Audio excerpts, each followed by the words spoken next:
Hi everyone, I'm Cristin Dorninger, a local real estate broker with Southern Homes of the Carolinas and a longtime Lake Norman resident. Thinking about buying a home in North Carolina? Before you get swept away by a gorgeous kitchen or a big fenced-in yard, there's a crucial step you need to understand: the due diligence period. And trust me, it can make or break your home buying experience. This is your chance to look under the hood of the property you plan to purchase and make sure everything checks out. So let's break down what the due diligence period is, why it matters, and how to use it wisely.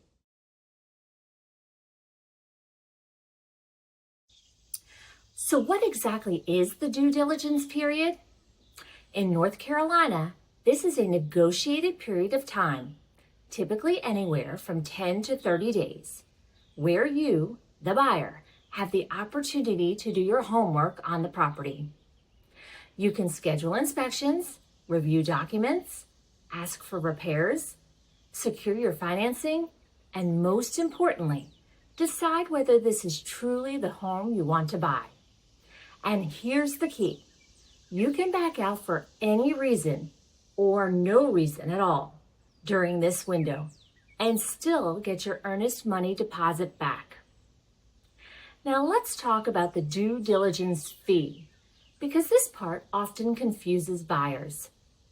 This is a non-refundable fee you pay directly to the seller when your offer is accepted. It's essentially a good faith payment that says, hey, I'm serious enough about this home and I want you to take it off the market so I can investigate it. This amount is completely negotiable. It could be $500, $1,000, or even several $1,000s, depending on the home, the market, and how competitive the offer is. The higher the fee, the more attractive your offer might look to a seller. Now here's the good news. If you decide to move forward with the purchase, the due diligence fee gets credited back to you at closing as part of your total purchase price. But if you walk away during the due diligence period, you forfeit that money and it stays with the seller. So while it's a non-refundable fee, it gives you access to a period where you can fully vet the property without risking your full earnest money deposit. And that's a big deal.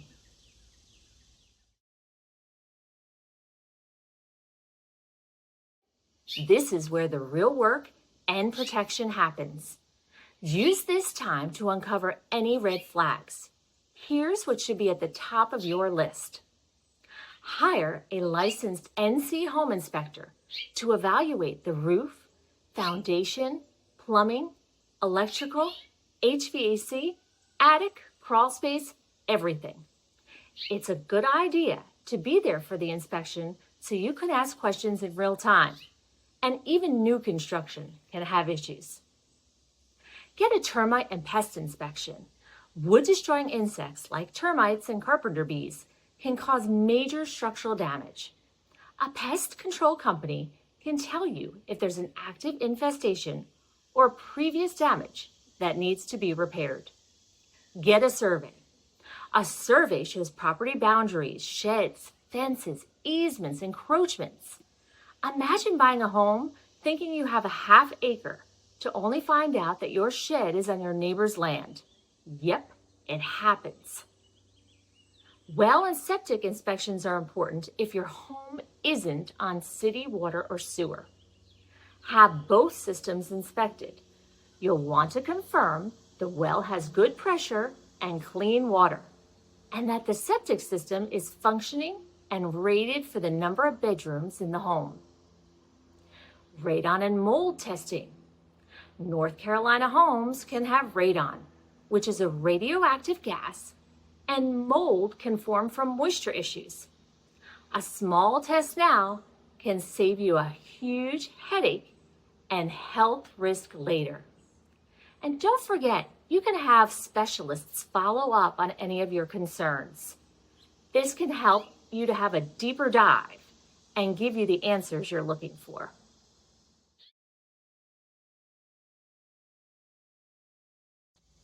It's not just about the home itself. You also need to dig into the paperwork. Look closely at the seller disclosures, like the Residential Property and Owners Association disclosure, and ask for clarification on any items of concern or that you'd just like more information about.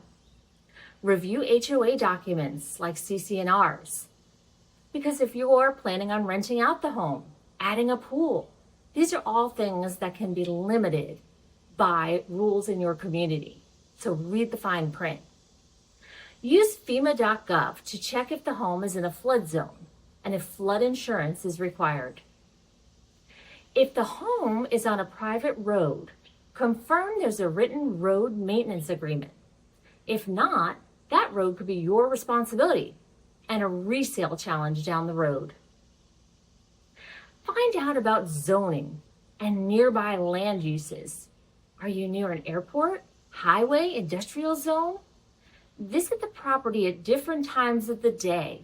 Talk to the neighbors and check with the county about future development. After your inspections are done, what happens next? You can ask the seller to make specific repairs, give you a credit at closing to get the repairs done at a later date, or lower the purchase price.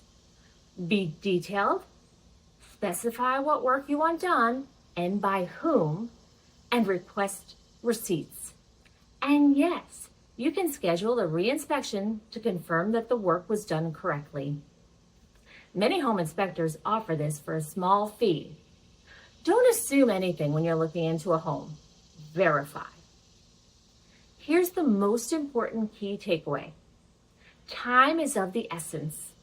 You must cancel in writing by 5 p.m. on the last day of your due diligence period if you decide not to move forward. No verbal promises and no extensions unless agreed upon by both parties in writing. So let's recap. The due diligence period is your time to inspect, negotiate, plan, and walk away if necessary. It's one of the most powerful tools you have when buying a home in North Carolina. Thanks for joining me on the front porch. And remember, I'm here to help you make Lake Norman home.